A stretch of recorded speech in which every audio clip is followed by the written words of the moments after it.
Hi, I'm Mike and I have ASD, or what was formerly known as Asperger's.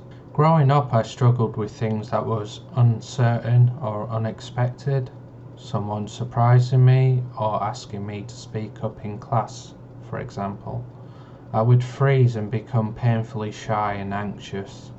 I love education and learning, but according to my teachers, I wasn't very bright, so I didn't do so well in my GCSEs. I muddled through and got into college where I took up engineering. Later, I joined the Navy as an engineer, and I loved the routine of being in the armed forces. Everything was organised and everyone had a place. Unfortunately, I had an accident which led to a head injury and I had to leave the Navy. I was still only 19 at this time, and I struggled with finding work, communicating with people, and I felt like I did not have a sense of purpose. Later on, I started doing adult education because I couldn't find work, but I wanted to learn new things.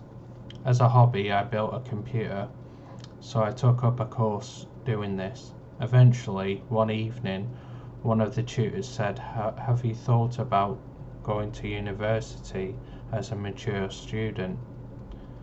I thought I was too stupid to do so, but my tutor insisted I should give it a try, so I signed up for a bachelor's in media, and that's when I discovered I had dyslexia.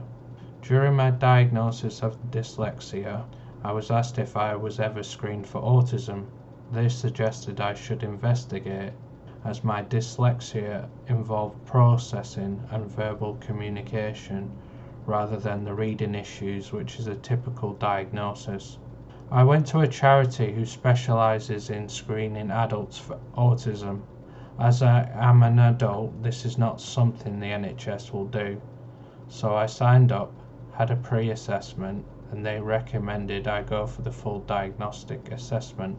However, due to delays and the COVID pandemic, this led to getting my official diagnosis in January, 4 years after the pre-diagnosis. I'm not upset it took so long, but it was more about the validation of why I act and behave a certain way. I am now a practitioner in media at a local college, and I'm planning on doing a doctorate in education to raise awareness of ALS learners, to also facilitate their needs on the BTEC media programme. As an educator, we are social justice advocates, and we must be able to give ALS learners the equity they deserve. It is about giving them the tools and skills to be able to learn, grow as I did. By giving them chances, I am hoping this shines a light further on autism, and that we're all the same but just operate slightly differently. As an autistic person, we are people first and foremost. We could be you, a friend, a colleague. Celebrate our differences, encourage our strengths.